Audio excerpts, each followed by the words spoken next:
Tank carries the power. He's sneaky. Explosive. Yeah, he sets traps, and he's got ridiculous one-punch knockout power, too. He's just such an interesting fighter because his style is so different from everybody else. He's so conservative in the early rounds, throws so few punches, and he lets you work. He lets you work, and you're backing up, and you're always afraid of that power, and he's just moving in, trying to find that opening where he just gets in there on you. Nah, I'm not shocked. I mean, his last fight when he fought Lamont, Jake Paul was at the fight. He told y'all he was going to fight somebody like Jake Paul. So I'm not shocked.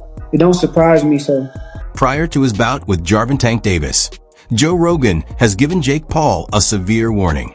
On his most recent podcast, Rogan advised the YouTuber turned boxer that in contrast to the opponents Paul has faced thus far, taking on a known knockout artist like Davis is a whole new ballgame. Although Rogan praised Jake's commitment to honing his boxing abilities, he cautioned that Tank's strength, quickness, and ring IQ might swiftly reveal Paul's flaws. Rogan sees this as more than just another celebrity altercation. It's a risky matchup that might go south if Jake doesn't realize how difficult it will be. Boxing has gone too far. Jake Paul is taking on Gervonta Tank Davis in an exhibition bout this November. The fight will be taking place in Atlanta between the cruiserweight and the 135-pounder, nearly a 100-pound difference between the two guys. This is absolutely insane. Let me know what you guys think about this in the comments down below. Rogan has frequently lauded Gervonta Tank Davis's knockout ability, calling it awesome and akin to a miniature Mike Tyson.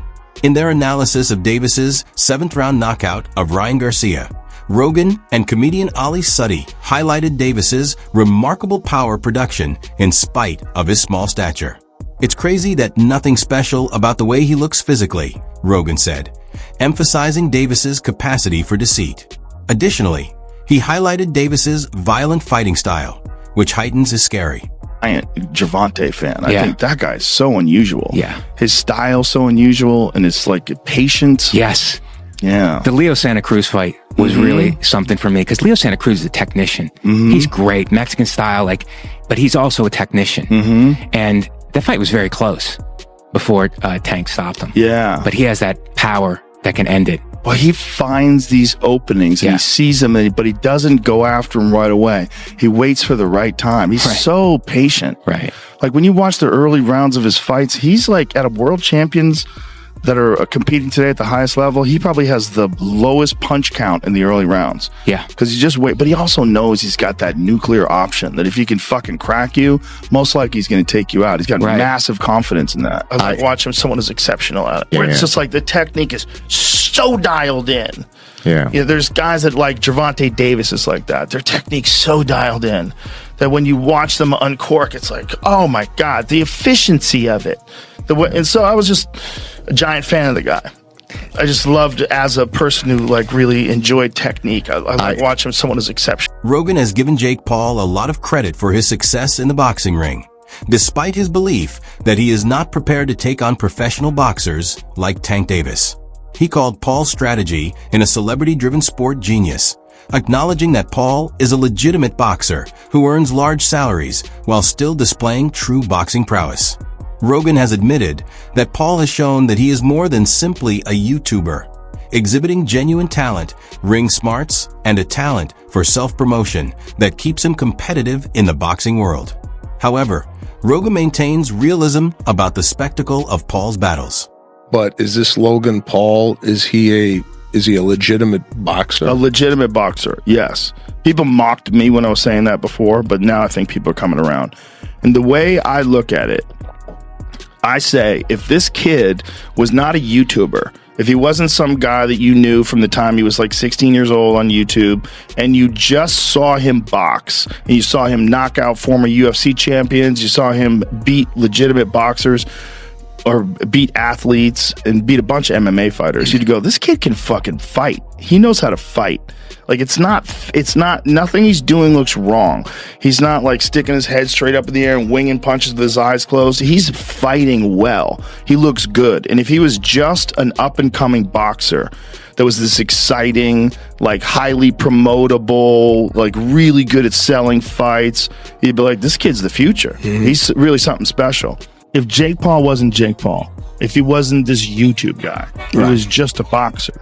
And you see a boxer knock out the former UFC welterweight champion, not just the former, but one of the best ever. Knock him out with one punch like that. You're like, oh man, have you seen this Jake Paul dude coming up? He's fucking for real. Because nothing about watching him fight, to me, screams like he's in over his head. Nothing.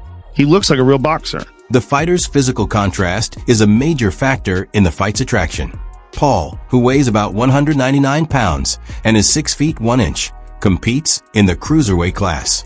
Davis, on the other hand, is a WBA lightweight champion who is 5 feet 5 inches 1/2 inch and normally weighs about 135 pounds.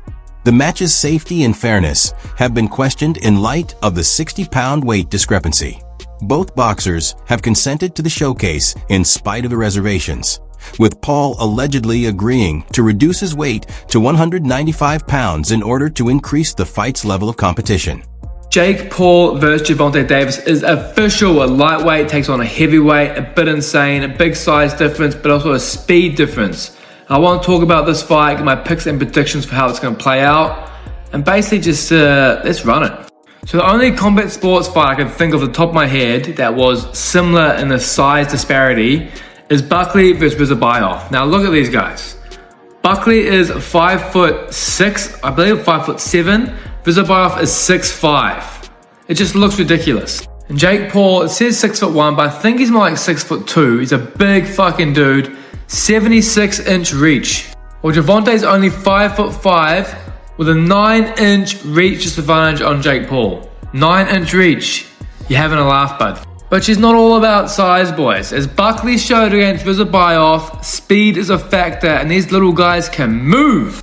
Buckley actually won this fight on points. A lot of jabs to the body, jab to the body, overhand right, on repeat. Rinse and repeat, use your speed, get out of range. When you're in range, you're hitting the body, hitting up top. When you're out of range, you're just moving around, keeping the big man moving. And I do see this going a similar way. Now, I'm not a Jake Paul hater by any means. I actually think he's pretty decent. But just the size difference, I mean, he weighs almost 100 pounds more than Gervonta. I mean, he is going to be a lot slower. And Jake isn't the most explosive and the quickest guy. I mean, like I said, I'm no Jake Paul hater. I actually think he's pretty good. He's got power, a lot of power, but he's just not that quick. And Gervonta is very fucking quick. Now, there is no way in the world Gervonta Davis finishes Jake Paul. You cannot pay me enough on that pick. But Gervonta Davis on points, I think is basically signed, sealed, delivered. It's going to be jab to the body, move, jab to the body and move. And jab to the body again and move. It's all it's going to be. So if you're paying for this fight, I mean, I think it's on Netflix, so most of us should be locked and loaded. But if you're going any way to pay for this one, don't even bother. It's going to be boring as fuck. It's going to be Gervonta jabbing the body and Jake Paul missing overhands. That's what this fight's going to be. And it's going to be, I don't know, it's going to be 120 to 100 in favor of the little man. 5'5", 63-inch reach, Gervonta Tank Davis. Davis faces more reputational than physical concerns. A defeat against Paul, who is less seasoned in professional boxing and has a 12-1 record, would damage Davis's reputation among boxing enthusiasts and purists. On the other hand, defeating an undefeated champion like Davis would provide Paul with a great deal of publicity and legitimacy. Not everyone believes that this bout is appropriate for professional boxing. Critics have questioned the authenticity of the fight, comparing it to a staged wrestling battle rather than a real boxing competition. One such critic is fellow boxer Ryan Garcia. Garcia warned that boxing is moving away from competition and toward spectacles driven by popularity, mocking the notion that Davis would bulk out to almost 195 pounds as unrealistic. Netflix will stream the battle live to a worldwide audience, so it is anticipated to get a lot of attention despite the controversy. Popularity over merit and choosing money wars over competition are the new blueprints. He cautioned that the integrity of boxing is being undermined daily. I think Davis is more to lose because he's the bona fide world champion. I don't care if he's much smaller. I think Jake Paul has sort of plateaued as far as where his boxing is concerned. It's rather low level. He's big, he's physical, he's strong, he can hit. So there is that risk. Davis, at lightweight, you're in a moment where it's too physical for you, you can clinch. Against the heavyweight, where you clinching? You ain't getting out of that corner just clinching anymore if you run out of space. You know what I mean? So it's interesting. But Davis, listen, there's a lot of talking points that I'm sure we'll get into when this gets closer to the fight. Davis can still punch a lightweight. Can he drop a heavyweight? You know, there's a lot to gain there, right? If Davis knocks... The answer is yes. If Davis drops Jake on his ass, as much as Davis is the one with more to lose, it's still a highlight moment. A visual that will stay forever. Yeah, but if you get dropped, even if you're smaller, you're still a world champion with multiple weight classes. If you get dropped, you know, what's the look? What's the feel? On the inside, as boxers, me and, you know, Chris Algieri, the champ, even you, Jim, you have fight experience. So we know that the risk is a big guy that big hits you, you're probably going down if you're a small guy, if he hits you clean. So we know the risk, but how does it look to the public eye who don't understand that? You know what I mean? The public. So there is a lot to lose, though. There's a bit to gain. I wouldn't necessarily have an issue with this had Davis's career arc been one that benefited boxing. Davis was manufactured and put into a position where he's supposed to benefit boxing, and I don't think he has. I think he's hurt boxing. So by giving him this reward, that's my problem. Why are we watching this? Why don't you make him earn his spot that he still hasn't earned, mind you? All right, so it looks like it's official that Jake Paul is going to be fighting Tank Davis. So pretty crazy considering Jake Paul is 6'1", 220 walking around, and Tank Davis is 5'5", and I think he's 140 walking around. So we're talking about 80-pound weight difference and then 8 inches of height. You know, everyone's been telling Jake Paul that he needs to fight real fighters in their prime. And Gervonta Tank Davis is in his prime and one of the best fighters out there, but this is just ridiculous. Let me know what you think. Joe Rogan, who has expressed doubt and even joked, "I think he put on all the steroids since any delay feels odd when both fighters are reportedly ready to compete now," has questioned Paul's decision-making outside of this fight, pointing out that he postponed a fight with Anthony Joshua until 2026. The delay baffles him, and he thinks it might allude to hidden agendas rather than sincere preparedness. Even with Paul's physical advantage, a lot of boxing experts still believe Davis will win by knockout. Sean Porter, a former world champion, confidently declares, "I'm betting on Tank," predicting a KO victory. You'd be shocked. According to analyst agreement, Davis's speed, superior boxing intelligence, and ability to knock opponents out could make up for the physical disadvantage. For these professionals, Davis's demonstrated skill set is superior to Paul's tangible equipment. Boxing insiders quickly expressed their opinions about this match. While some acknowledge the financial and promotional importance of such high-profile matchups, others attacked the event for compromising sports integrity. What Gervonta Davis did for your preparation? You know what? I think getting him on the back end of the sparring was more so to make sure the eyes and the focus and everything's there. He is one of the sharpest boxers I've ever been in the ring with, and I'm sure it won't change. It won't change much after being in the ring with Terrence. I would imagine that Terrence will be the sharpest, but that boy Tank is sharp. What do you think? Will Tank Davis knock out Jake Paul? That's a question that many people are asking now that they're actually set to fight November 14th. Most people think that the weight disadvantage is going to play a major role in how this fight's going to turn out. Personally, I could kind of see a knockout. We already saw how Logan Paul and Floyd Mayweather did, and that was like the same type of weight difference, I believe.